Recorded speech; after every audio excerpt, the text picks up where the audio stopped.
What's up, everybody? Welcome back to the Road to Optimal Self podcast. I'm Jay. I'm joined today by, almost said your maiden name, by Katie Brindley. What's up, Katie? Yo. That was the quietest. Yeah, I think that was one of the, that was like a Chris Flores. It's going to be like, this whole thing is going to be like when I first got to JG3, and then we're going to hit a moment. Yes, and it's just going to. And then people will be floored. Yeah, they'll be like, "What? She went from 0 to 100 real fucking quick." Isn't there a song by Drake about that? And there's like 0 to 100 or something like that. Sure. I don't know. I'm not a Drake guy. Sorry, Drake fans. You're a prime example of the fact that I do not prepare for these at all. So we're just gonna get into it. You played, was it basketball? Yeah. What college was it? The Bluffton University. The Bluffton. She had to bust out the Division 3. Division 3. Let's go into, was it scholarship? No. So they do like recruiting and they do financial aid, but technically Division 3 has to be academic. Mm-hmm. So yeah, got a scholarship, but academic. Did you have academic scholarship? I'm super smart. I don't mean to look at you like that, but come on now. If you're not watching the video, Katie is a blonde. We'll just leave it at that. But anyway, was it always your goal to play? Like, it's funny, I was talking to Tyler about this, but you really, for me anyway, my goal was never to swim or do anything in college. I could give a fuck less if I went to college. And it's like, you tell people, as a parent now, you're like, you're going to want to, no, the fuck you didn't. Like, no. I was just going about my business. Did you have aspirations in high school to go play at the next level, or is it just something that kind of organically happened? A little bit of both. First of all, I always forget that you're like a collegiate athlete, because it is a different world, so sometimes it's hard to explain. But it was my junior year that I was like, I could probably do something with this, and then I had a coach come in and say, do all of these workouts, like follow my plan, and I promise you something will happen. And I didn't want to go to college, but I was just like, oh, maybe I can be good next year. What's funny is I had this conversation with a lot of athletes. Like I do in doing what we do here at JG3, a lot of a little fly. I know. A lot of high school athletes, and I always point out to Debbie or people that bring up, or usually it's the parent that I'm having this conversation with. I'm like, well, they're immature. They don't know what they don't know. No. Like, if you would have told me, I consistently have this conversation with people. If I could put my knowledge now into my 16-year-old body, I'd have been a fucking maniac. I would have been one of the best swimmers on planet Earth. I was a dickhead that did nothing right, and I still made it D1. Yeah. So it's interesting that you follow that plan. A lot of athletes don't. I always go point to Kylie Taylor. I call her my daughter, but she was one early on that like got it. At 15 years old, dude, she is so mature. She reminds me of my younger self, but like a lot cooler and more mature. Yeah. She was back at the gym today, and I set up Selena. This is hilarious because Selena she'd seen Kylie do one workout like 6 months ago, and I was sick. So with the pandemic and everything, today's the first day I met my quote-unquote granddaughter, and she's 7 months old. Yeah. But she had come to the gym like 2 months after having Shy, and I was double ear infection, sinus infection, so I was not here. Yeah. And it just one thing after another, but she was here today, so I always fuck with people when they come back, and I was like, Selena, bury this bitch. And Selena's eyes got all big. She's like, ooh, I'm getting picked as the one to hurt somebody new. And so this is the moment I knew Selena was fucked. She grabs a 12-pound wall ball and she looks at Kylie and she's like, do you want to use my ball or do you want me to grab something lighter for you? And Kylie's face went, bitch, and I was like, oh no. And then pull-ups were in the workout, and Selena does her 5, and she does pretty good. She does strict pull-ups. Kylie busts out 10 chest to bars and goes, you're up. And Selena's eyes went from like, oh yay, to oh fuck, I'm the one that got played. You did play really hard. That was mean. It was so mean. Oh, but so but mean. it paid because Kylie is one of those people that very early on, she just understood what her body was capable to do if she just listened to the people, and she put a lot of trust in me right off the bat. She could have easily too like went off track, because I think as me, that's why I say she's so mature, because me in her shoes, I would have just like dabbled and went off the rails and not really cared about fitness. Like she really hyper focused and even on the nutrition side of things, Yeah. which is Yeah. usually where a younger person Yeah. does not Yeah. focus as much. But do you remember the coach's name? You said it was your junior year in high school? Yeah. What was the name? His name's Coach Smith. Coach Smith? I'm actually still really close friends with his daughter. She was in my wedding. Oh, I actually awesome. his son was my high school sweetheart. So it's really awkward. Well, is that why you were listening to Coach Smith a little more? I Got a think little it was really fucking, like- you're like, if I listen to Coach Smith, I might be Yeah, able to and so fucking... his son played for Purdue and daughter played for IU. Oh, shit. So that... Rivalry, first of all, but Yeah. I knew he had some credibility, and I was like, I'll just listen to his plan, and I was like super focused. And my senior year, I was done drinking and partying and doing that scene and That crazy scene. So, Coach Smith put you on a plan. yeah, I got fast, just like fast. We did track workouts all the time, and it was crazy. Like I got interval fast. type stuff. Yes. So, what position do you play in basketball? Forward. Sure. Yeah, sure. Because usually the faster are the ones that are fast break type, Yeah, I was just hit the strong, perimeter, too. get out, Yes. and then they do have those perimeter skills. But you look at like a LeBron James, Yes. some of the very people much that can get up and down the court, and then they can still dominate in the half court game. But if you look at LeBron, a lot of his points are just being smarter than the other team and out hustling people. releasing when everybody else is kind of taking that minute when it bounces off the rim and everybody else is going, oh, who's gonna get it? He's already released and said, hey, if Kevin Love gets it, I'm gonna be at the next basket, and I got an easy layup. But track workouts are huge for speed. And it's funny, I fucking hate running. Same. I've talked about this probably on every fucking podcast I've ever done. It's weird that I do all these Ironman things, but I fucking hate running.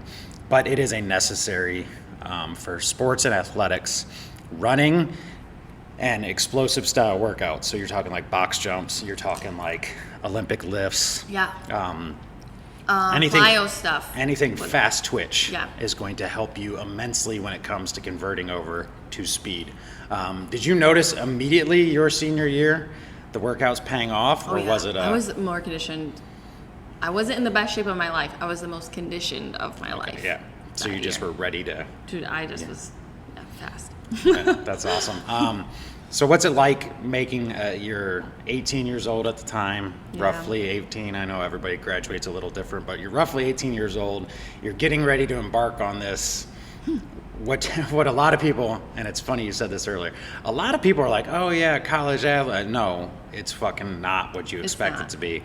So I remember walking onto campus and being like, oh, I'm going to do it. No, they fucking owned your ass. Yeah, like, they do. It was, we moved in 2 weeks early, and I was like, okay, I'm going to do this, this, and this. My coach is like, no, you're going to be here at 5:30 in the morning.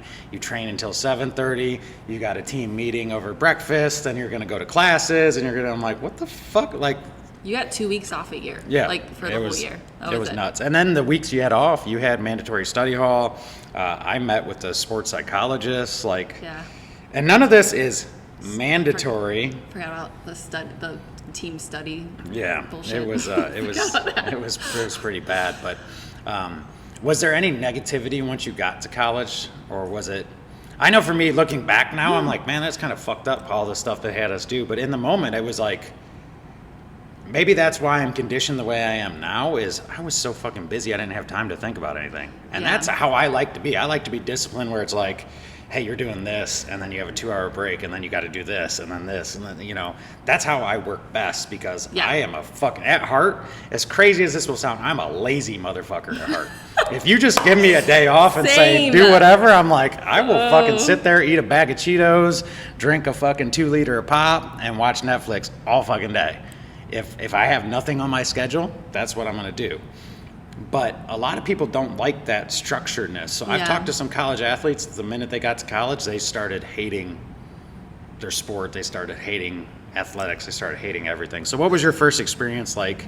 Do you remember that? I didn't hate it because I was already super structured from Coach Smith. Yeah. So, but I will say that I had a negative experience because Division III is a bunch of, and I guess in Bluffton's situation, I shouldn't say broadly that this is everybody's situation, but Division III basketball at Bluffton was a lot of really good girls in a lot of really small towns. Mm-hmm. And so I came from I went to Whitmer in Toledo in high school, so I played all inner city girls. So our style of play is completely different. Like you just fight. You fight. And so I go into these open gyms and I'm just playing inner city ball. And people didn't like that. So they didn't like me and whatever.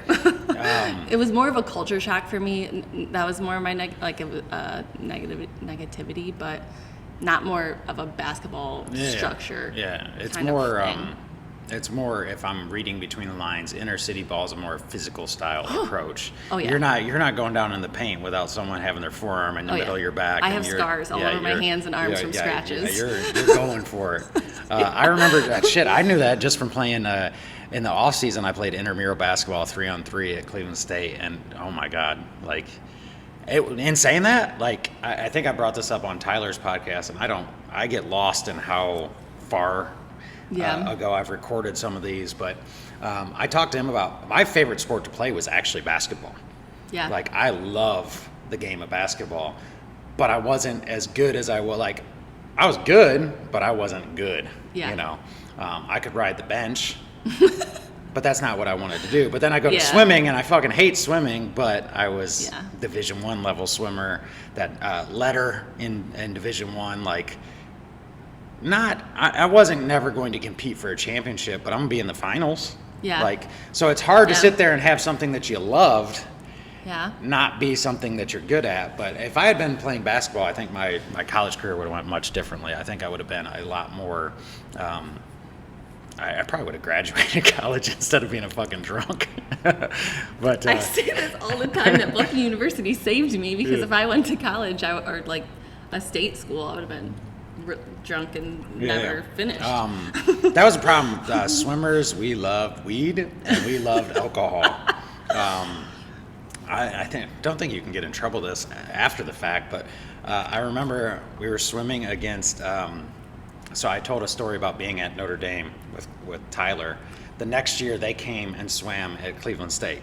And I had woke up and my shoulder was fucking bugging me, and I was talking to the team captain and I'm like, dude, what do I do, man? I might not be able to swim tonight. He goes, dude, just smoke a blunt. They're not gonna drug test you. We're not near NCAAs. Who the fuck cares? So I fucking hit a monster fucking bowl and I go to the swim meet, and I'm swimming the mile, and I just jump in, and if you've ever smoked weed, you like never.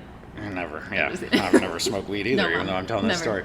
But the weird thing for me is I get obsessed with patterns.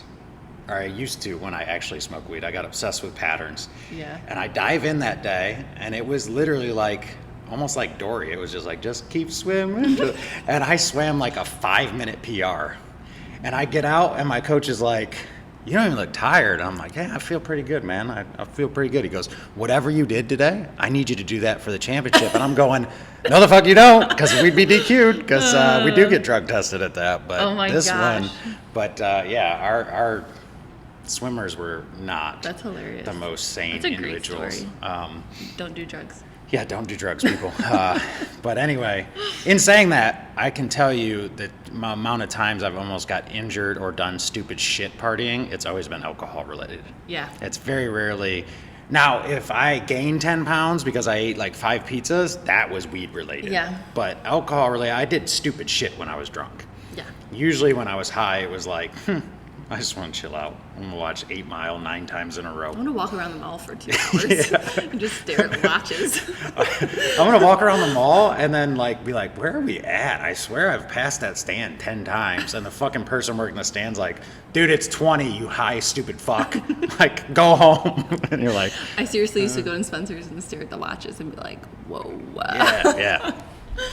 This is falling off the rails already. God. It only took us 10 minutes to fall off the rails. But anyway, so you had an inner city style of play.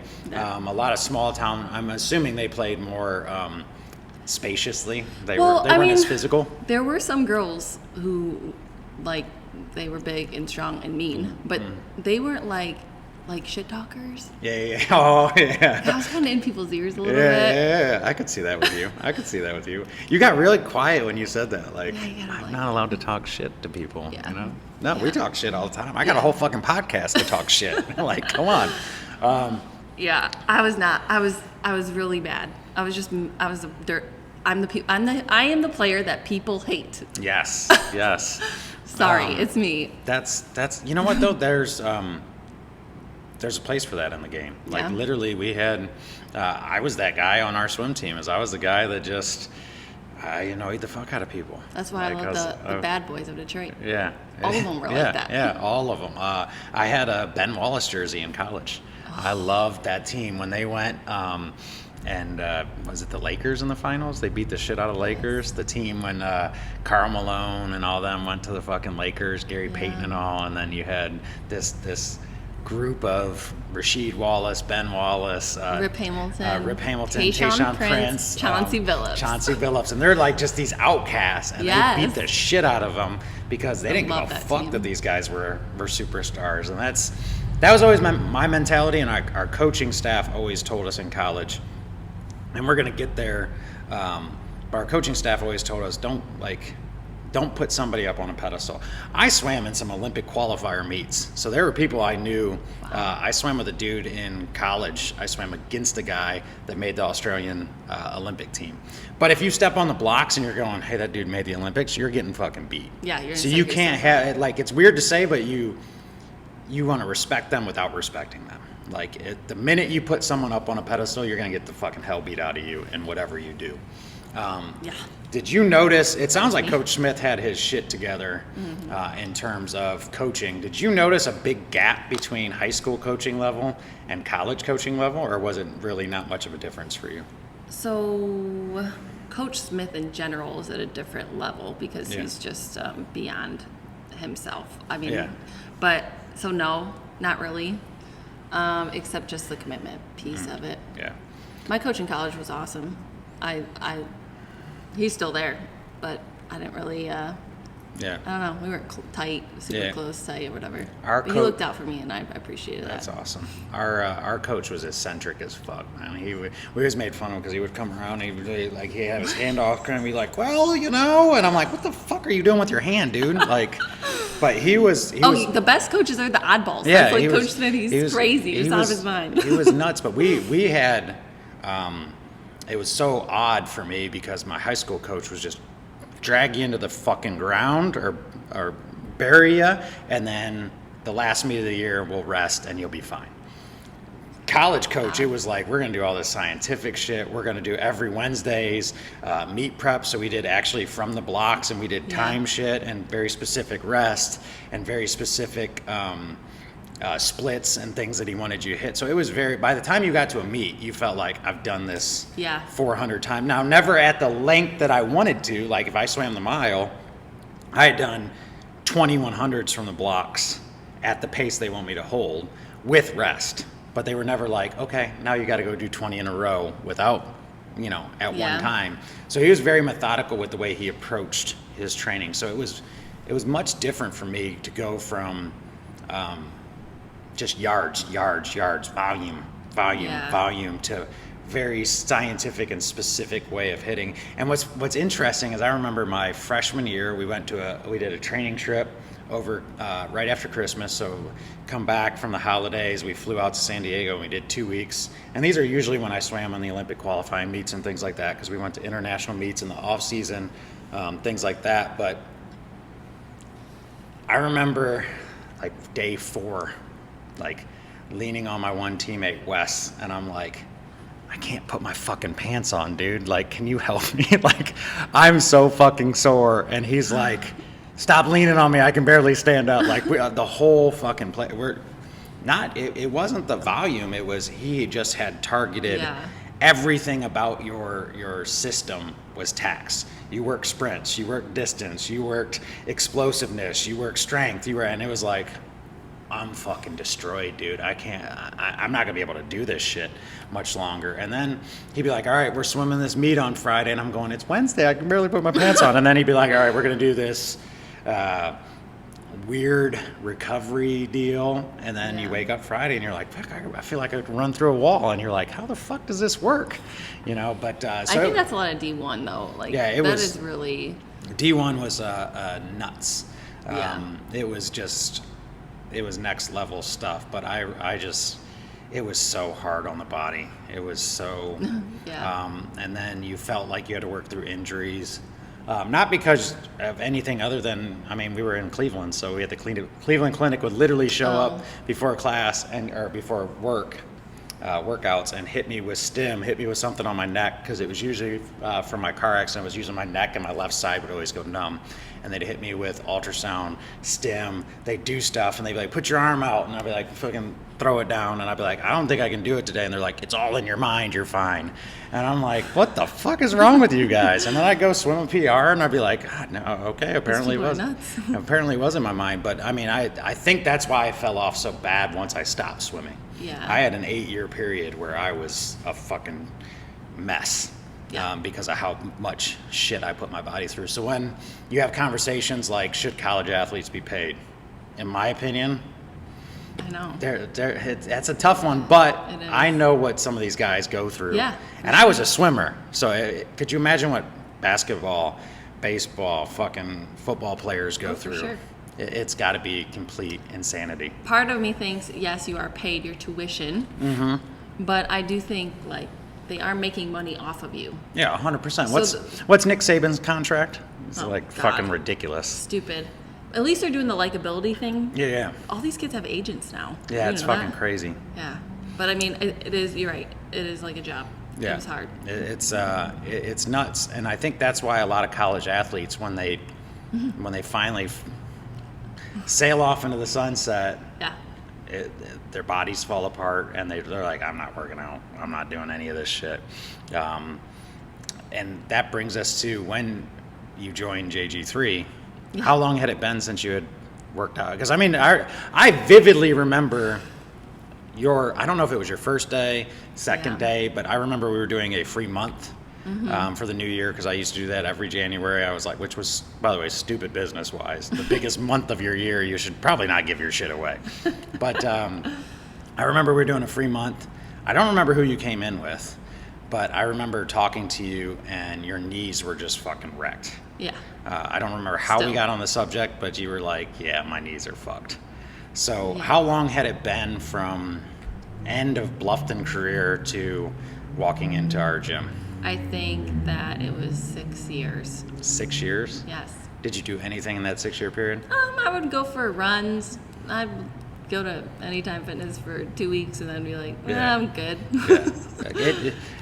That's the part people don't realize, is it kills your love of any physical activity. Well, and like, all you know is structure and people telling you exactly what to do workout-wise every piece of your day, and then all of a sudden you're like, oh shit, what am I supposed to do? Yeah, you walk in and you're like, there's a lot of pieces of equipment here. What the fuck am I supposed to do with these? Yeah, like that. So you don't know what to do. What happened? Let me back up a little bit. What happened to your knees? Was it just wear and tear? Yeah, big time. Yeah, I have pieces of cartilage that come off the back of my kneecap, and then they float around. I have one right now, actually. I'm waiting until January because of insurance. This is what adulting is like. To get it. It'll be my 4th time getting pieces of cartilage. Is it just like a scope? Yeah. Get a scope, suck it out, and then it will destroy your ligaments and make you swell up all the time. It sucks, but wear and tear on your body from too much basketball. Was it worth it? That's what I always ask myself. Yeah. Well, I don't know. That's a tough one for me, because I can tell you top 5 best memories of my life. I don't know that any of them are swimming. Yeah? To me, that leans towards it was not worth it, but top 5 times I've told someone to fuck off and done something pretty damn cool. There's probably swimming in there quite a bit more than I care to mention. But Ironman was a big one. But yeah, That's a hard question, It's isn't it? it's a real hard think about question. it all the time. And it's like, but again, it goes back to what I was saying earlier is I wish I could take my knowledge now Yeah. into that person because I would have never trained. And I think that's going to help a lot of people now that are going through what we went through. Yeah. The coaching level should be much, much higher. And I understand there's shitty coaches out there, don't get me wrong. Yes. But the coaches have access to way more information than the people that we went out Well, with. and we can age ourselves and say we didn't even have Facebook or the internet during fuck these no. times. No. I mean, we have internet, but we're like, Yeah. and I'm just get on there to chat with my friends really quick. So like, AOL Instant Messenger, motherfucker. Exactly. But like the resources available now are, 100%. I mean, 100%. but then does it make people burn out more because of that? I always wonder with my kids if they want to do stuff like you just don't know how far to go or. I worry about that with Trent in baseball because he Yeah. absolutely loves baseball right now. He's fucking 11, and I'm going, dude, you got to do something other than baseball. Yeah. And he's like, but Dad, I love baseball. I'm like, I understand that, but at some point you might not love baseball anymore, and I'd hate for you to get to a point where by the time it resent it. actually pays dividends, you don't like it anymore. So I think that was the advantage that we had, our generation had, was we did everything. Yeah. Like I did not have a specialty. Swimming became my specialty in college. Up to that That's point, crazy. I had I had golfed, I had skateboarded, I had done swimming, I had done track and field. I had done swimming was a fucking 4-month. I did swim in summers, but Yeah. in terms of actual year-round commitment, swimming was like 4 months. Wow. But I did other sports the rest of the time. So when I came to Focus my freshman year in college, I was like, man, this fucking sucks. Like, this is a year-round thing. I'm going to do this. I'm like, fuck, I don't even like this shit, you know? Yeah. I think that's when you realize if you actually liked it or not. But I do That's true. worry that, and I think that a lot of it is parents. They vicariously try to live through their kids, and I always tell, me and Debbie get into it every time Trenton's at a game. He'll be pitching and he'll be off, and she's like, hey, you go talk to him. I'm like, no, let him fucking work through it. Yeah. He's gonna have to figure this shit out. And she's like, oh, and I'm like, he's gonna have bad days, babe. Yeah. But he's gonna have days, and you can always tell. Like, this is the problem when your kid is a spitting image of you. He gets that like cocky little swagger walk, and I'm like, Yeah. oh, this kid about to fuck people up today. And he starts pitching, and he's like doing little dances on the mound. And I'm like, dude, you cocky motherfucker, someone's gonna hit. But when his body language is like that, in my Yeah. opinion, he's one of the best like pitchers I've seen at that age. Like he can throw he can pretty much tell his catcher where to put the glove, and he will hit the ball, and the catcher won't even move his glove. That's awesome. And I'm like, damn. But at 11, I'm like, I wish he was like 16 being able to Yeah. do that. So I worry about the specialty with how early kids are specializing now, that they might burn out a lot differently. Like we burned out, or I personally burned out by the time I was 23. Yeah. I had done a lot of shit by the time I hit 23, and I only had 3 years of specializing. Actually, 2 full years, because my third year, I was redshirting, and I was basically injured the majority of the year. So I don't even think I actually swam. I swam, I think the minimum was 3 or 4 meets was all I swam my last year. Wow. And You're just over it. yeah. And I remember to this day, I jumped in for, it was a 200-meter breaststroke final. We were at the University of Illinois, downtown Chicago. I was staying in the Embassy Suites. I had to stay while my team went to eat because they always did the mile. The final was during junk time because no one wanted to sit there and watch kids swim Yeah. for fucking 17 minutes straight, because who the fuck wants to do that? No. I finished that. I run by myself with my parents and the other distance swimmer. We go grab some fucking food. We come back. 200-meter breaststroke. I knew I had tore my left rotator cuff about 3 weeks before the event. And I remember diving in for the 200-meter breaststroke, and I felt the right one pop. No. As soon as I hit the water. And I literally hit the wall. I got out. I walked over. My coach said something to me. I said, I'm fucking done. And he's like, yeah, that was your last event. I go, no, you will never fucking see me again. And he's like, what? And I'm like, dramatic. I'm fucking done. He goes, yeah, go to cool down. I'm like, no, I will never fucking swim again in my Was it life. like mid-season? No, this was the championship meet. Oh, okay. And I'm like, I'm fucking done. Like, I'm done. And he's like, what do you mean you're done? I'm like, I'm done. You're never going to, like, once I get my shit, I'm done. And he tells that story at the award banquet, and he's like, I'm sure he'll be back. And the awards banquet was the last time I ever talked to my coach. That's crazy. Still to this day, I cleaned all my shit. I knew in that moment I didn't love it enough to come back from double shoulder. No. You know, and I had a good doctor from the Cleveland Clinic that told me early on, they were like, you got two options. You could have left shoulder, and back then, it's not like how Debbie just had shoulder surgery and she's back to normal. Yeah. It was like a year per shoulder of rehab and to get somewhat back to normal. And they're like, you're looking at 2 years, you're probably... Basically, I had a doctor ask me if I ever wanted to hold my kids, and I was like, yeah, I'm done. I'm not. I mean, I don't even know if I want kids, but I'm going to go drink. You know? And then I went and partied for several years. So got off on a tangent there. So you took 6 years off what made you walk into the old gym? So my brother did CrossFit. Okay. And he's very similar to me. He's got some badass fucking tattoos too. He does. He's got a fucking. He just got a leg sleeve. A leg sleeve. I like that. Of Predator. Oh, there's like all the these. Movie? Yeah, that's fucking awesome. Is it? Yeah. I mean, like, what is this? Hey, I don't know. He can. I have a half a sleeve dedicated to Blink-182. Yeah, so who the fuck am I to talk about anybody's? It's just weird. Yeah. Everybody is tattooed. I mean, I don't know. Whatever. Yeah. You guys are weird, but yeah, he was doing CrossFit and he said it was cool. And that was Where like does a he team. live? Because I've only met him a handful of times. Yeah, he's in Covington, so in Kentucky. So call it Cincinnati. Okay, all right, I got you. But yeah, we're similar in our workout style. So he's like, it's really team oriented. You probably will like it. And I'm like, okay. And then I think it was Carrie who was here, and I had worked with her before. She's like, yeah, come try it out. I'm like, there's a free month. I'm like, okay. So I did, and then I was like, well. Back to this whole structure thing where there's like a team and someone telling you what to do. I'm like, okay, cool, I'm in. The one thing I remember, there's a couple stories that really stand out with you. The first day was you walking over and I was trying to show you how to squat, I think it was, and you were like, I'll never go below parallel or something like that. I'm not doing it. Or you were. My doctor said. I wouldn't say you got lippy, but you were being stern with me on your not wanting to do something. And I don't feel like I pressured you. I was just like, okay. Yeah. But when you tell this story, you're always like, you said okay, but you basically went, shut the fuck up. I'm going to get you to do it at some point anyway.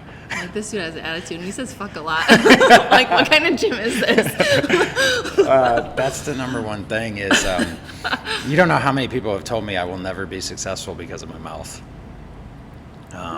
I'll never get enough gym members. I'll never pay the rent. I'll never do this or that because I'm not professional. And I'm like, yeah, go fuck yourself. There's a niche of people who want you to say fuck a lot because it makes you feel more comfortable. I've been told by a lot of people, I think Selena said it on the last podcast, that my authenticity is what draws some people to me. Yeah. Is they can tell when I don't do this for show. Like, this is just really how I talk. Yeah. So the only reason this came up with her is the first time I met her, we were in a bad spot with the pandemic and all, and we really needed some new members. So I took the normal me and I went way down here. And I don't think I said fuck the entire first time I met her. And she ended up signing up, and then her first class was like almost culture shock because she's like, who the fuck is this guy? Oh my gosh, she signs the papers and she's like, this is not what I signed up for. Not what I signed up for, but yeah, I definitely am a little funny. Overbearing at first, to say the least. But you did end up joining, and I really don't remember much about the early days of you working out. It was a while ago, but the next memory I have of you was it Spartan Race? Oh gosh, I forgot about that. Yeah, Spartan Race was. I forgot about that. And I don't remember. I was still quiet then. And I think Spartan Race is why I remember that is we had done. I don't remember who all did. I think it was me, the Lunsfords, Craig Meinzer, Kevin Barth, and Aaron Osefsky did the Beast. Oh, yeah. the long race the day before, and then I had got a couple of hotel rooms. Yes. And we were staying in hotel rooms, and I was fucking destroyed. And people just started showing up, and everybody's in a good mood. And I'm like, I just did a fucking 18-mile race today. I don't want to fucking talk. But I remember you came up, and you were like fucking. You were not the quiet Katie that we were used to having seen, and you were like cracking me the fuck up. Wait, I need to tell you about my memory of this. Okay, yeah, hit me with it. Because we were at this hotel. I go into this hotel, and I'm like super nervous. Because I'm outgoing, but like when I'm going into a place where I don't really know people that well, I'm like, oh God, what did I get myself into? You're controlled outgoing. Like the way I would describe it is, as Debbie always tells me, I'm outgoing as like it does not matter the situation I'm in. We were at fucking Disney World, and I'm talking to some people on the fucking train or whatever, the bus ride over. Yeah. And Debbie's like, how the fuck do you know these people? And I'm like, I don't know these people. And she's like, why are you talking to him? I'm like, he made eye contact with me. Like, he made eye contact with me. So this is my buddy from Kentucky. And she's like, you've known him 12 seconds and you're calling him your buddy. I'm like, we're buddies. Like, fucking leave me alone. And she's like, yeah, that's not normal. No. But that's my outgoing. You're more like, once people see the real Katie, you're outgoing as hell. Yeah. But it's you have to get to the point where you trust the person to show them the outgoing side. So I don't know how to put that into terms, but that's that's exactly it. That first 5 months, I think it was, because I remember that was in May. Yes. So it took 5 months to get to that point. Yeah. But I do remember. I think that's why that memory is so.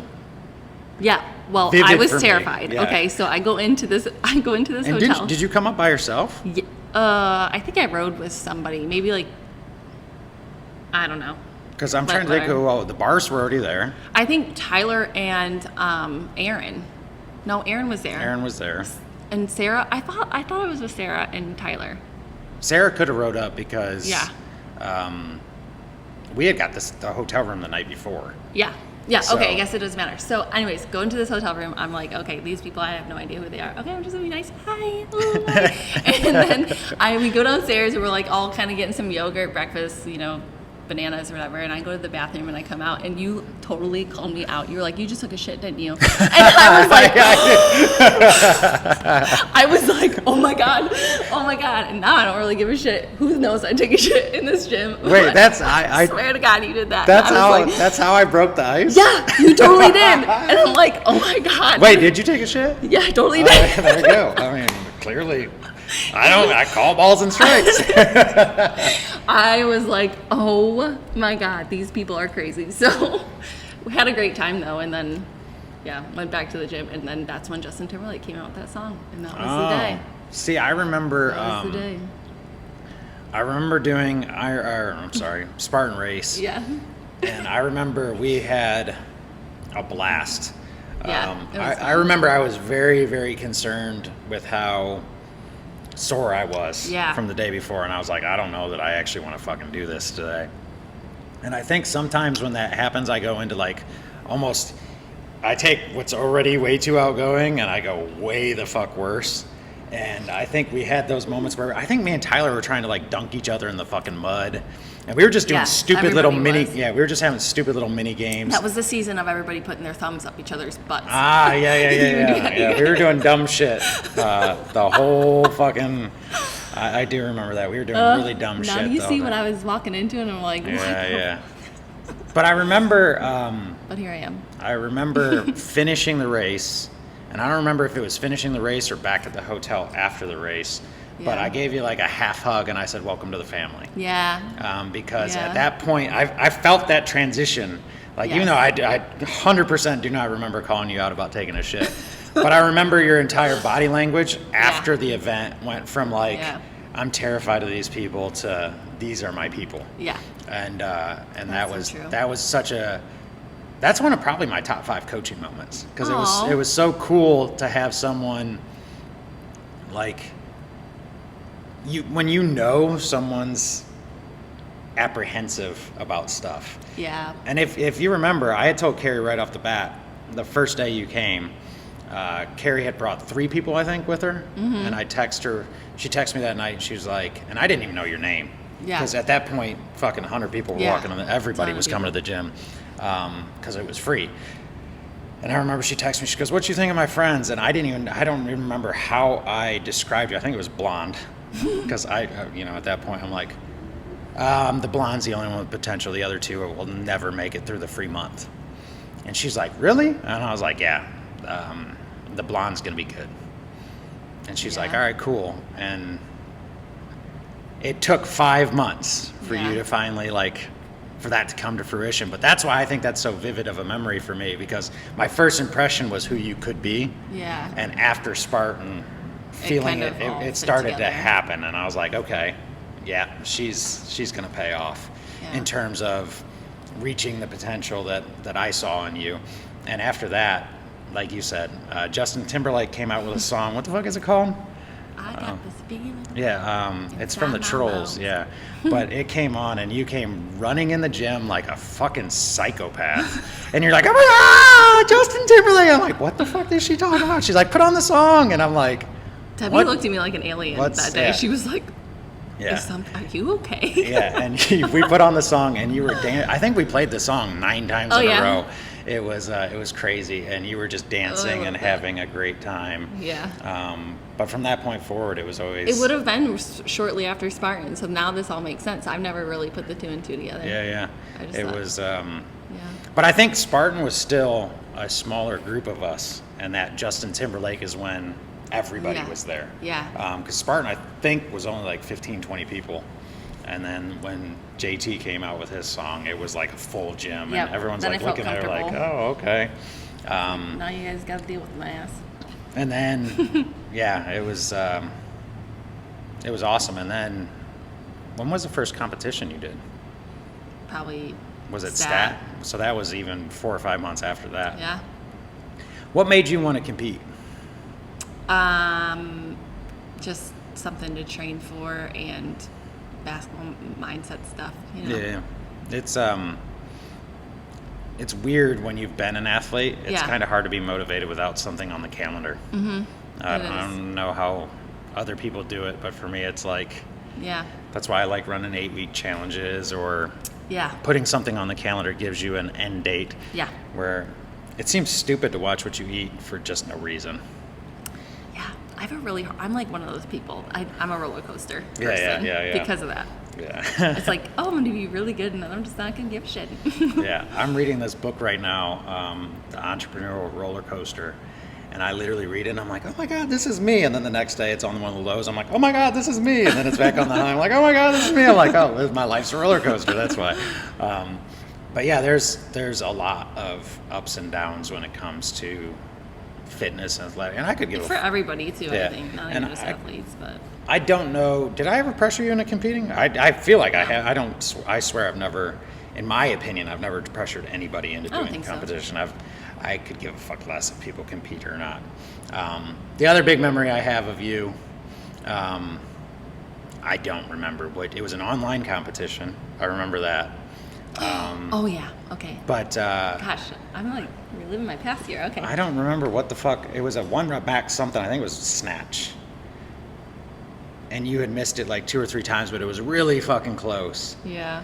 And I knew from flashback to the JT days that you were highly motivated by music. Yeah.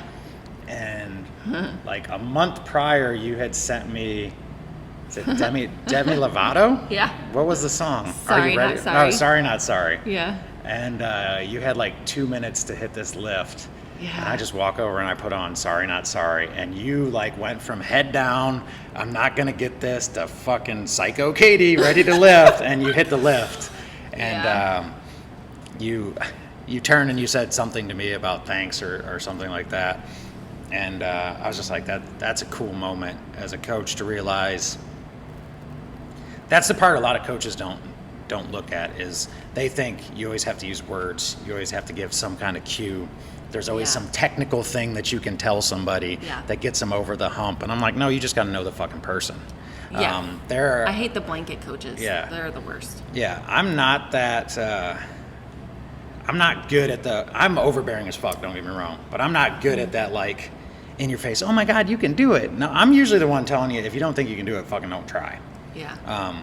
But I like to show people with stuff like this, like I pay attention to the little things in your life to know in a moment of stress, I know it's going to fucking motivate you in that moment. Yeah.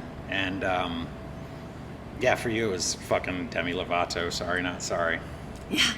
I don't know why that song is embarrassing. I like that song. I'd never. It wouldn't be like Disturbed or, you know, Get Down MGK with or It, something. yeah. It's got to be like some poppy chick song.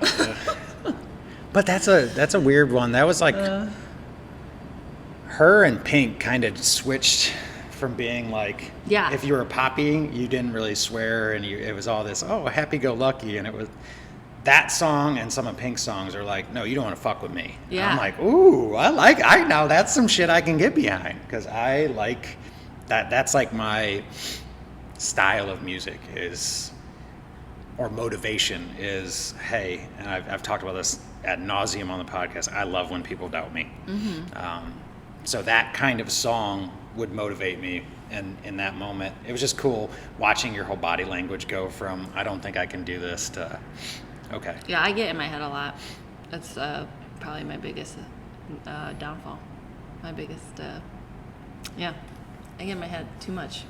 For my whole, like all of basketball, everything is always just in my head. If I can get out of my head, I probably would be fine. If I could just chill the fuck out. I need to smoke some weed right now. I was gonna say, yeah, I'd probably be great. I gotta wait for you. The problem is, knowing your personality, you would probably be in the corner laughing hysterically, and you wouldn't give a fuck about doing anything else. You'd be like, No. fuck it. Who's ordering the pizza? You guys are hilarious. So I'm gonna change gears on you a little bit. So, new mother of 2. Yeah. So when we talk about road to optimal self, so you do all of these cool things. You were a college athlete. You come to the gym, you start getting some momentum. Mm-hmm. And then you have Baker's awesome. Mm-hmm. Love Baker. Just met your daughter for the first time a couple weeks ago. She brought me out of a very dark spot in a workout because she's just bouncing around and laughing, and I'm like fucking wanting to feel sorry for myself. It was the 75 hard finale, and I'm like, I don't want to say I was borderline crying, but I was pretty close to being mentally at my breaking point. And I was like about to do some thrusters, and I'm like, fuck, what the fuck? What am I doing with my life? And I look down, and your daughter's just bouncing, just giggling at me. And I'm like, what are you laughing at? And then she just gets this like, and it's funny, you posted I don't know if you posted on your Instagram story or Snapchat or something today. You're like, how long my bad mood lasts. And it literally reminded me of that 75 hard workout. I was in such a bad spot, and then I turned and I see your daughter, and I'm like, I'm not in a bad mood anymore. She'll get you with that. And literally, smile. Steven saw it, and he was laughing with me afterwards. He goes, dude, you were in a dark spot, and then Yeah. Katie's daughter. And he goes, and then you're like laughing and dancing. I'm like, yeah, if a baby can be bouncing around laughing at my dumb ass lifting, Yeah. what the fuck is wrong with my life? Yeah. And that's just so cool that your daughter's that way. But what I'm getting at is, what's it like now being a parent? Trying to carve in that time for yourself, Yeah. and trying to lead by example for your kids. You know what I mean? Like I try to, and I don't know how you are, but I always tell Debbie, you know, I work really hard to show my kids you can't be lazy. You gotta you gotta have a purpose. You gotta do this. And I'm not saying work your life away by any means, Right. but It's important to be healthy, and you want to show them that. You gotta be doing something. So what's the mindset like? I know what it's like as a dad. I don't go through the physical trauma that you guys go through to have a baby. So what was it like having the child and having to wrap your brain around what's next? Yeah. So first, I had a really hard time because I have always been an athlete, so that your body gains 50 pounds, that was a little traumatizing for me. Yeah. Round 2, gained another 50 pounds. I lost 40, gained it all back. Yeah. I mean, you don't think that messes with your mind, but it really does. And then the way your body changes. And it won't. It's not just your mind either. Like, that's a hard physical transformation. Like, that's. Yeah.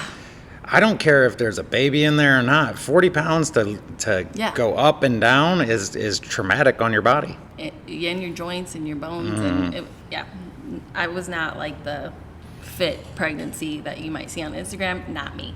But You tried. To your credit, you were trying, I and then did. it was just it's just so painful.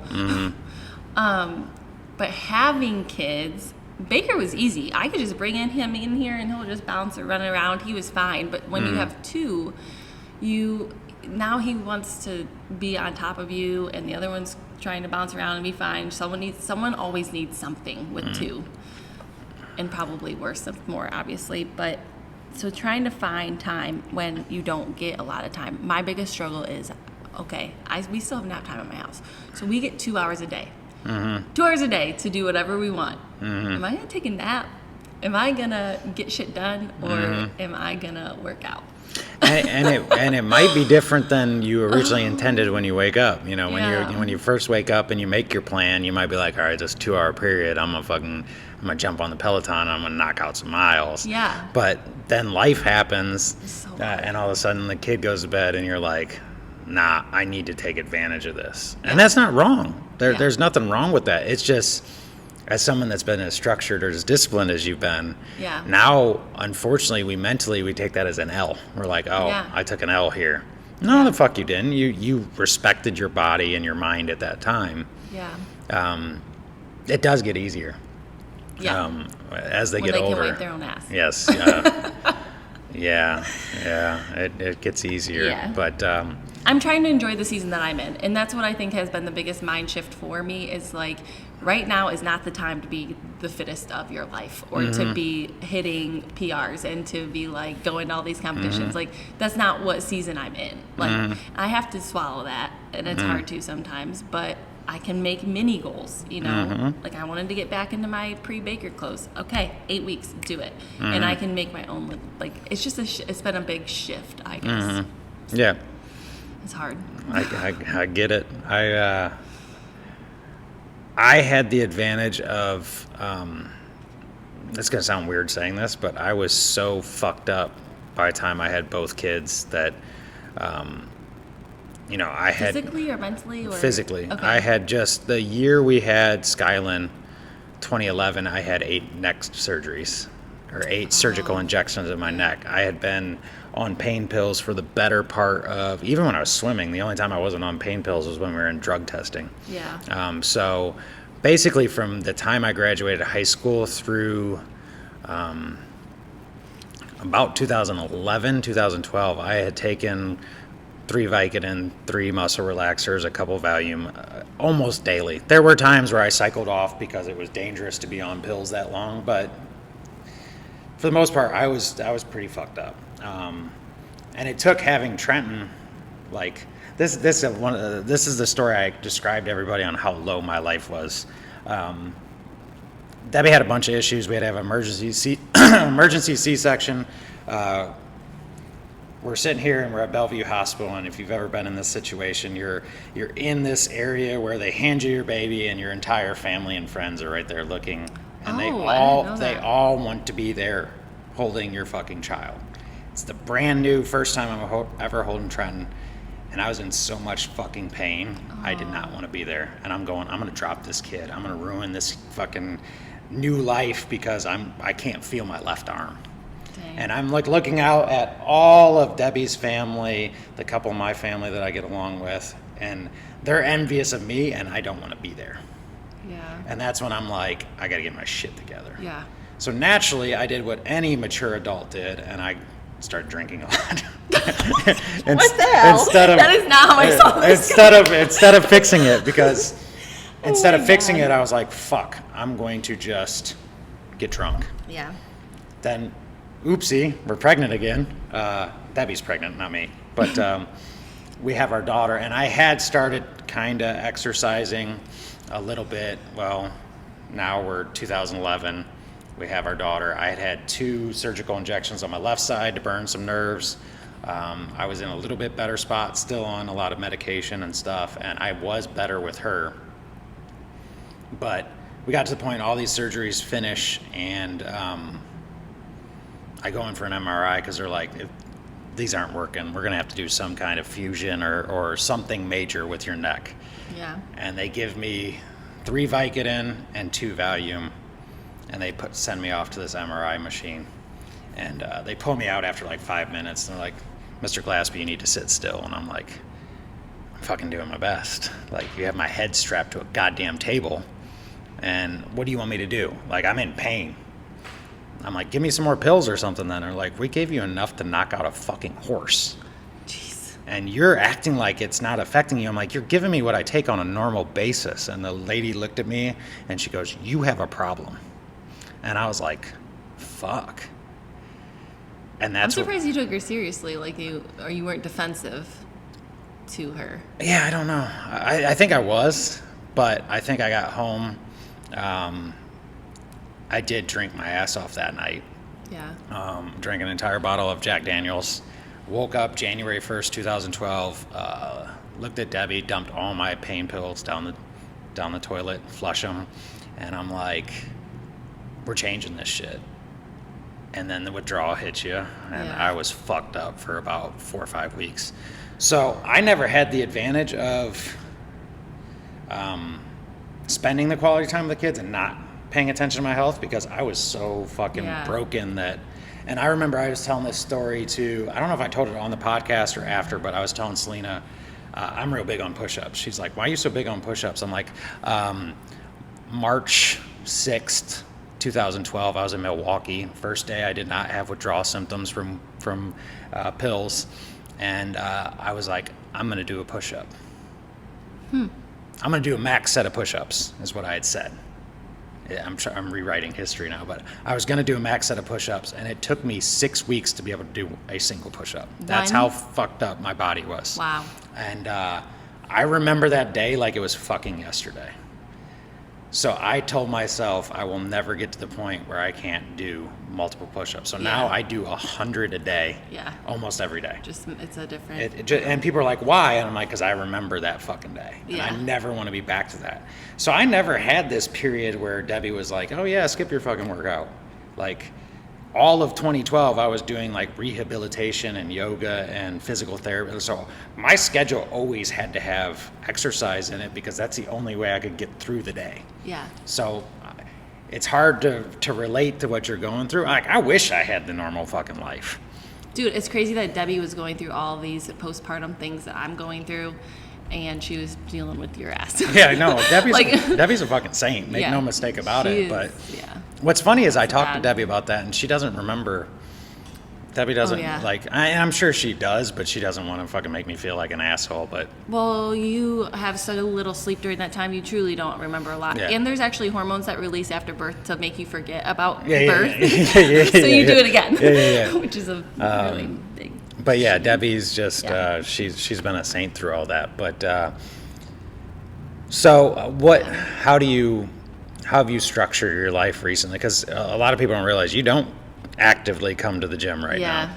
Yeah, I can't. I mean, I could, but I get 2 hours a day with my kids because I work full time. So it's like, okay, I could either take those 2 hours and come to the gym, or I could, stay and hang out with my kids. Obviously, everyone's going to choose their kids. So most good people would choose their kids. I don't know about everybody, but yeah, I agree with you. That's so true.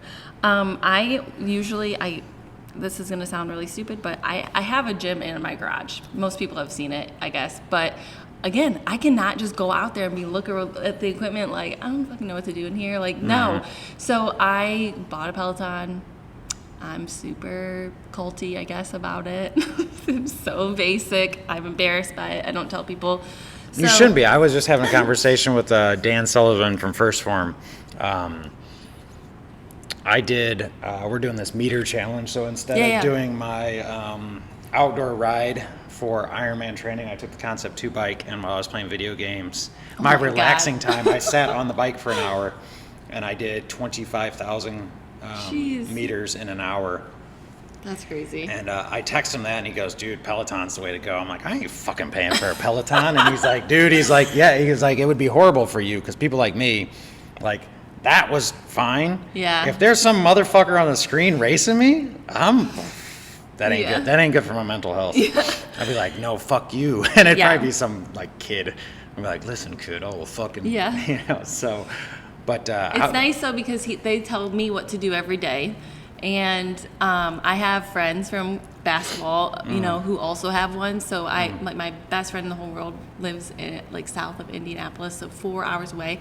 And her and I every Saturday morning get on that Peloton and we race each other. That's awesome. And we're both like drenched, and the kids are screaming in the background. But it's like you don't miss time, but you're still getting like a class, a structure, and you still get your best friend like, where the fuck were you this morning? I'm like, oh god. Yeah. And And she you're can at see. home. Yes.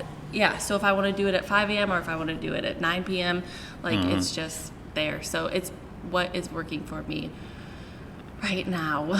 There's a huge Peloton facility getting ready to open. I know. I want to work there. Right around here. They're supposedly it's like, they're hiring something like 1,000 employees or something like I'm that. sure it's that's gonna be the only place in North America that makes Pelotons. I Yeah. guess. What city is it going? It's going to like Genoa? It's Lucky. Lucky? Oh shit, that's a small town. It's tiny. That's crazy. Yeah. But Yeah.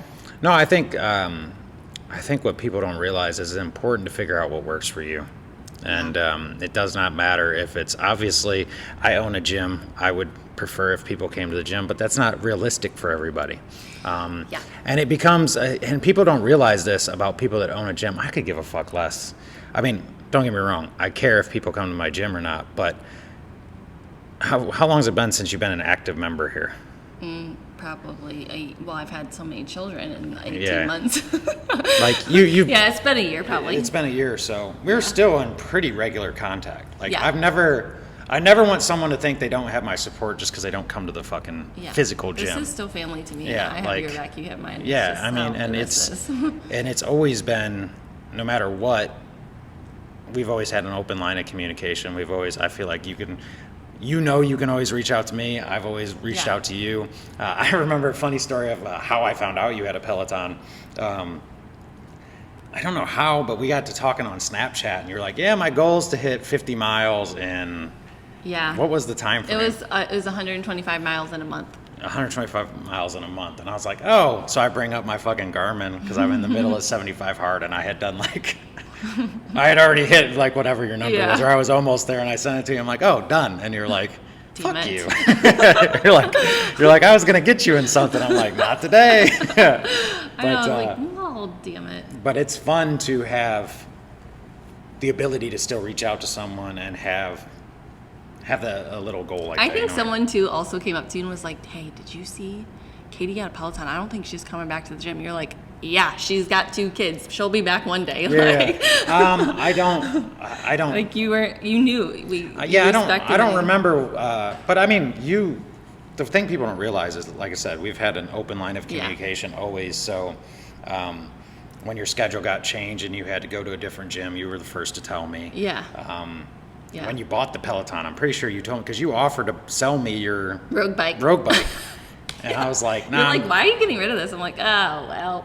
Yeah, and I was like, no. And you're like, well, I'm going to buy a Peloton. And I'm like, so you're going to exchange one bike for a way more expensive bike? Because I'm such a cheap ass Yeah. that there's the only way Yeah. I'm going to buy Yeah. an expensive bike is to get Yeah, rid of an but expensive bike. so I'd already known about it. But yeah, it's I think it's cool to have that relationship and the trust, and more importantly, the respect for each other that I put out to our team. You're still in our group message. Yeah. I put out to our team that I was going to do something stupid for the 75 hard finale. You were one of the first people to reach out to me. Mm-hmm. I'm going to be there. Do you care? And I'm like, come. I don't give a shit. Like, Sometimes I ignore you when you say you're going to do shit like that, though, because I'm like, he's an idiot. Like when you said you were going to do Iron Man and then like the Mission 40. Mission 40, I was like, I take that as an idiot. I take that as a sign. Well, I was talking to Debbie about this, because I brought this up one of the podcasts, but I was talking to whoever it was, and I was like telling the story of having the conversation with Debbie about 75 hard, and it was like day 60 something, and I'm like, I'm gonna finish this, and Debbie just like, duh. And I'm like, what do you mean duh?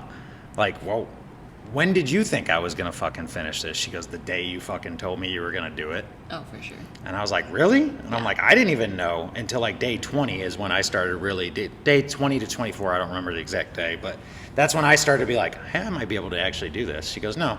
She goes, I've never heard you say something that you were going to do. That's why I thought you were an idiot. Yeah. I didn't even doubt you. I was just like, you're a fucking idiot for saying this out loud, because now you actually had to do it. And you're going to, and you're going to complain about it. But yeah, people don't realize. Never again. Oh, here we go. To my credit, I never do the same thing again. I know. I do it worse. I know. I come back and do it harder. I remember I text you. I'm like, you said you would never do this again. Are you sure? Don't take it back. Take it back. In fairness, Mission 40 is not finalized yet, but Colin's been you already put it back there. Colin's been pretty much training for it, so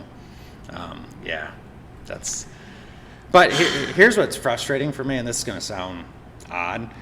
The pandemic, the worst part of the pandemic for me was not even closing the gym for 10 weeks, losing 50% of our members, any of that. It was, I've run a fundraiser every fucking year, usually multiple a year, since 2015. Yeah. And we had to cancel our second Joe P event that we still have not rescheduled. We, like, all this good shit that we do for the community, for people, like, they took that from me.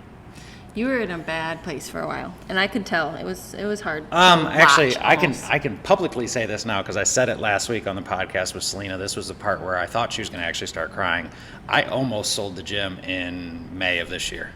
I 100% believe that. Right before I went to the doctor, I was in such a bad spot. I did the competition at Little City Fitness, and I just didn't feel right. Now I know it was my digestion issue, which, by the way, they're tying back to my years of using pills. Is probably why my stomach's all fucked up, because I got a bunch of ulcers in my stomach. But I was in such a bad spot from there. I didn't enjoy it. We podiumed, and I left. I didn't even stay. We won biggest team. I wasn't there. And and that seems like a small thing to say, but for someone like you, like, I don't leave.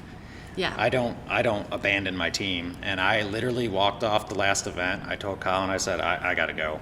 I went outside, I puked a few times, and me and Debbie went. She's like, you want food? I'm like, the thought of food right now made me... It was just, though, more of, like, the gym vibe. Yeah. Like, I walked in, and, like, you've had bad days in the past. Like, I get that.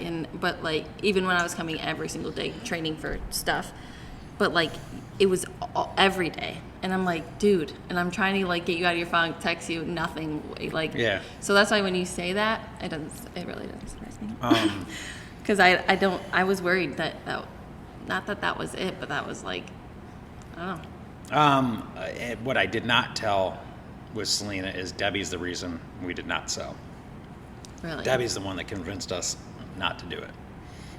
She's the one that said I would regret it after the fact, and that if I, that it was just a health thing, and I was reverting back to my old ways. But I mean, do you know what it's like to every single meal you sit down and you're like, I'm gonna throw this back up. That sucks. Like every single time I ate, I was either. Was it like your gallbladder? Did you have to get it removed? Like your gallbladder? No, I never had to get anything removed. I just had such bad acid reflux, and there was something in my gut that is not, like, basically the food gets stuck. Yeah. And what should be taking, like, when I went to the doctor and he went up my nose and did the little camera thing, he was like, he literally told me verbatim what I had eaten that day. And I'm like, how the fuck could you know that? He's like, it's still basically in my throat.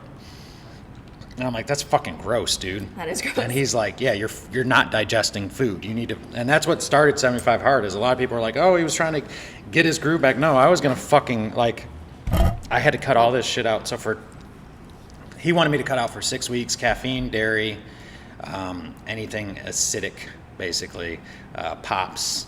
I was supposed to severely limit tomatoes, but, you know, just basically a hardcore diet. And I'm like, well, if I'm gonna do that, I might as well just fucking make a challenge out of it, right? Because that's how because that's the only way it's gonna happen. That's the only way it happened. But yeah, I was just in such a low spot, and then I physically met with 3 people that wanted to buy the gym. The one that actually made an offer wanted me to sign a 5-year contract to stay on board. Oh. And I was like, nah. Not gonna happen. Oh God. If you guys ever think that anyone's gonna be Jay's boss in his own gym, you're fucking crazy. Yeah. Like that would never work. It would have never worked. And Debbie, before that meeting, had told me, she's like, you're better off just basically burning the motherfucker to the ground. Seriously. It's basically what she said. She goes, she's like, your actual boss at work. Yeah. Like my actual boss, I went with, not my actual boss, the vice president who's now retired. Yeah. We went to Aaron Opelt's wedding, and he told Debbie a story about it was either my first or second day. And he's like, so here's the story. So this guy's like an authoritarian, right? Everybody's fucking afraid of him. And I'm walking down the hall, and I'm like laughing. I already see how this is going. But I'm like laughing, and he goes, "What are you laughing about?" And I'm like, "Who are you?" And he's like, "I'm Bill Basir." And I'm like, "Okay." And I'm like, "Well, why are you worried about me laughing?" He goes, "Well, I just wondering why you're laughing." I'm like, "The day I'm not fucking laughing is probably the day I don't fucking work here anymore." And he goes, "Okay." And he like walked away, and one of the other guys is like, "Glassby, get in here." And I'm like, "What?" He goes, "You know who that is?" I'm like, "I don't give a fuck who it is." He goes, "That's the vice president of our company." And I'm like, "Oh." And he's like, "You don't talk to him that way." Flash forward 10 fucking years later, we're at Aaron Opelt's wedding, and he's telling this story to Debbie on why he knew I was going to be a rock star for the company. He goes, he didn't give a fuck who it was. That's who he is. I think if you even would have known, you probably would have said the same thing. It literally wouldn't have changed anything. Yeah. Like, I have a problem with authority. I've been told. Yeah. But yeah, working for someone would have never worked. No, hell no. And I believe, in saying that, I don't think the person knew adding that was going to make me turn it down. Okay. So it was one of those kind of things. But either way, yeah, I had fallen into, and that's what's funny, and that's why this podcast is so awesome, is you can be on the road to your optimal self. You can be as fit as you were before you have kids. And something happens and takes you off the rails. I had an extremely hard time with Macy, my daughter, and postpartum depression. Yeah. Like, and that was a slap in the face because I didn't have it with Baker at all. And, you know, that, talk about throwing you off your rails. Mm-hmm. It really was a kick in the balls. For sure. I struggled. What eventually got you over it? Just time?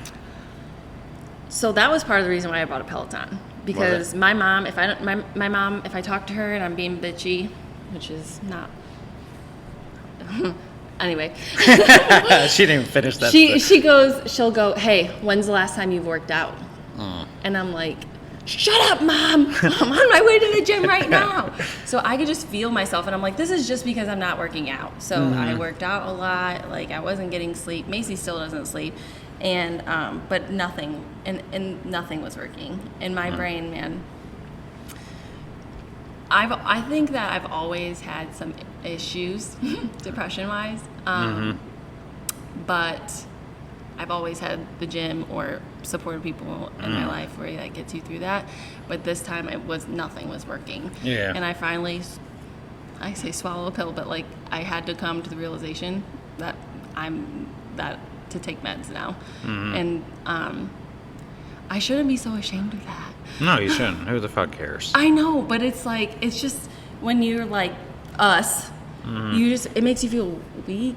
Fail. Yeah. You know? I can tell you, we went to some couples therapy a while back, and all it taught me is how fucked up my relationship with my family is. Yeah. Like, I project a lot of my anger from that onto Debbie. Yeah. And it took someone pointing out to me that I'm not actually mad at Debbie. Yeah. I'm mad at situations. And it's usually around the holidays I get super Sassy. depressed. And it's weird because everyone sees me, I usually got a smile on my face. I'm laughing, I'm joking around. Internally, I'm fucking angry. Yeah.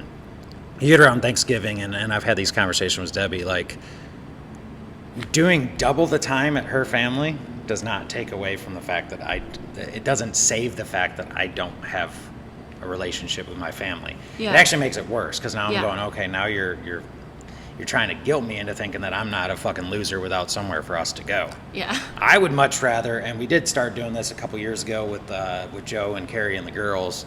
Like, we would go to dinner and we would go play Uno or something with Carrie and the girls after Joe was gone. But it became my thing. Like, that's what it, I'm like, that's what I need, is I need a my thing. Yeah. Because I could care, like, I truly don't care about the fact that my parents aren't around or any of that other stuff. Like, it sucks, don't get me wrong. Like, I don't want to sound super callous, but I cared more about the fact that I felt like everybody was going, oh, poor Jay, he doesn't have anywhere to go. Yeah. And that's what hurt. It's like, I don't need that. I really don't need that. And yeah, you don't want anybody to feel bad for you. You don't ever want people to think like you don't got this. That's like the only time Jason and I fight is like when he's like, here, I'll do it for you. I'm like, no, I can do it on my own. My mom says I've been saying that since I was like 2 anyway. So it's just a thing for me. So for me to have to like submit to medicine for this like has really been like no, I can do this on my own, and maybe, it's probably just it's the thing, but it's gonna be a temporary thing though. Because what happened, like you said, there's hormonal releases and stuff when you have kids, and this is just something that is unfortunately out of your control. And I think the problem in America or in the world in general is needing to submit to something is seen as a weakness, when in reality I think that's the biggest strength, is admitting, the weight that was lifted last week and even again today, admitting that I was so low that I almost sold this place. Like, there's something freeing about admitting that I was there and I fucking got through it. There's power in saying it out loud, getting it out, and there's power in the battle. Like, I think that's the number one thing. When I first had the idea of doing, I used to tell Lex right after we finished the Ironman, I told her, I'm like, I'm going to be the road 2 guy.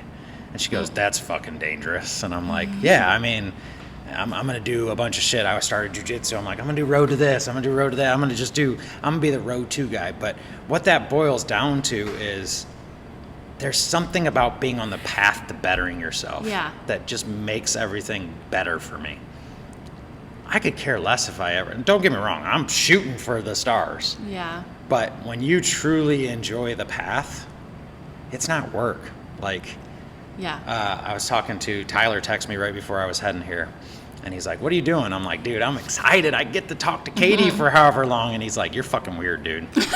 And I'm like, what do you mean? He's like, it's like work. I'm like, it's not like work though. Like, I truly love doing this shit. Like, to just get an hour and a half, and neither of us have our phones. We've never really done this before. We've never had neither of us have your phones right there, but we haven't looked at our phones. We just had a genuine conversation. Like, this makes me happy. But we've known each other for 5 years, and we've never sat down and talked to each other for a whole hour. No. It's fucking awesome. I've learned shit about you today that I never would have known. And, so that's part of the awesomeness about this it's whole thing. Fucking, it's cool. And what's awesome is, and we were talking about this beforehand, I was so shitty at doing it before, and I had such bad sound quality that I can go back and do them over again. And that's the number one thing First Form taught me when I go over. They help elevate my game because I got these high level coaches. Yeah. And I'm like, yeah, but I've already talked about that. And they're like, Jay, come on, bro. I'm like, come on, what? And he's like, are you really that arrogant to think every single person reads everything that you put out there? And I'm like, ouch. Yes. I'm like, my ego can't handle that. He goes, dude, I'm gonna let you. He goes, and he showed me how to actually go in and look. And out of, like, say, every 300 people that follow you, 25 read my shit. Wow. It's that low. So he's like, you're going to be saying the same shit over and over and over. And it's helped with the podcast, too, because I always be like, oh, I already talked about that. I don't want to talk about that. Now I literally have the conversation with people, and I don't remember what the fuck we, like, I prepared for this so little. I don't know what the fuck we say. I listened to Tyler's podcast. It came out yesterday. I listened to it for the first time live on Apple when it came out. Oh. And I was like, that was fucking 6 weeks ago. I don't remember this conversation at all. And then it's like reliving it, and I'm like, God damn, that was a great conversation. Yeah. And you'll feel that way too. I mean, this will be episode 8, I think. I like that you're doing them all like Yeah. and then releasing them later. It's the only that's way. The interesting. reason I stopped doing it before is Yeah. I was literally filming them on Wednesday and releasing them on Friday. Yeah. And it's like, if you've ever done video or audio editing, there's times it does not go as smooth as you want it to. Yeah, it's less pressure to. So I promised Definitely. myself and I promised Debbie that if I was going to do this again, I was going to get much better equipment so it sounded better. Yeah. And I was going to not be on a time crunch. So literally, when I feel like editing this, I will edit it and I'll upload it, and in 6 weeks, it's going to come out. Dang. I'll probably So- forget what we talked about too. Yeah. I'll be like, God, I sound like an idiot, but so does Jay, so it's fine. You know what's funny is I have to always remind myself not to laugh directly into, because I'm so goddamn loud. Yeah. That I think that was the problem with the original podcast is I was loud as fuck because I'm a loud person. Yeah. But a lot of other people you could barely pick up on. Yeah. And it was like, And then everybody would laugh and you'd be like, oh God, my ears. I still have that problem, and I'm watching the audio thing. Boop, boop, boop. But we've been going for an hour and 20 minutes Oh, right now. Jesus. So sure, it doesn't feel like that for you. I know you got kids to get home to. Yes. I always like to end this, and I'm getting to the point where I don't have to give anything because I've given too many of them now. But one thing over the last couple of months that has impacted you the most positive in a health and wellness sense. So it can be a book you read, it can be a routine you've done. I shout them out every single podcast. The Compound Journal, if you don't have one, look them up. It starts every day with, it has an inspirational quote at the top. It goes, 2 things I am grateful for. You do that first thing in the morning. 2 things I'm grateful for, sets you off on a great path. Then it does budgeting stuff. I have this much I can spend today. This is what I spent, etc. Then it gives me 5 things that would make today a W or an L. So if I get these 5 things done, I get to circle a W. If I don't, it's a fucking L, right? And then I come back at the end of the day, 2 things I did well, 1 thing I need to work on. That has impacted me probably more in the last 6 weeks than anything the last probably 4 years. Just having an actual agenda every day Yeah. and cutting out all the bullshit. And checking box. Well, not It's not so much checking the box, it's I have too many fucking things in my life yeah. that when I sit down in the morning and I go, these 5 things will make me happy today, I'm going to do those 5 things first. Yeah. And it's like the ability to focus makes you happier because you're like, okay, for you it might be, there have been literally times, one of my 5 things is go on a date with my wife. Aw. Like, because I need to make sure that I do that. That's a good idea. It's been play catch with Trenton for 20 minutes, out back or whatever. It's like literally whatever pops into my head that I feel like, hey, I need to do this. And I say I need to, but I want to do this. It's a positive Like thing. it's something to work on. So Yeah. what would you say is the So outside of Pelotons with your best friend? Well, really, it's Peloton offers meditations. Oh, Yeah, and I was like, this is stupid. But I was trying to get like a streak of some sort. Stupid. But so I'm like, I'm just going to try this. is it on and an then- app, by the way? Yeah. Did you get a streak on an app like Yeah. 5 days in a row? I did something. Yeah. Sometimes I just stretch. I don't know. Yeah. Stupid. Hey. But I was like, oh, if this meditation thing, and I put it on when my brain was like going, and I just put it on in my car at lunch at work, and I fell asleep. Like it was like freeing. It really relaxed me, and I'm like, okay, that's 1 time a day. I need to do this more often because it's 5 to 10 minutes where I just like turn it off and stop thinking about all the shit I have to do and like take care of my mental and like in myself as a whole. So that's my thing I've been doing. Everybody should meditate. I'm just saying. That's awesome. You don't have to smoke weed to meditate. That's what I thought. No, It's a thing. I do yoga. It's called Yoga Body. Yeah. Yoga for flexibility, but they're real big on. I have issues, and by the way, I did the hat thing the whole fucking time, but I have issues just sitting still. So the yoga thing that I do, it's for flexibility because I'm not a flexible guy, and they walk you through 5 second inhalations and 10-second exhales. Very similar. But you're stretching in it, so I feel like I'm getting double. I should when really do try that. yoga probably. But it's very relaxing. But the days that I cannot turn my brain off, it is excruciating because I'm like, fuck you. You've been talking for 5 minutes in. Ow. Go fuck yourself. Repeat this mantra. Yeah. I am worthy. Yeah, Go fuck yourself. They're like, this center yourself. Yeah. I'm gonna center my foot in your ass. Yes, yeah. Anyway, anything you want to shout out? No. I mean, no. No. I got nothing. She's got I don't nothing. think, no.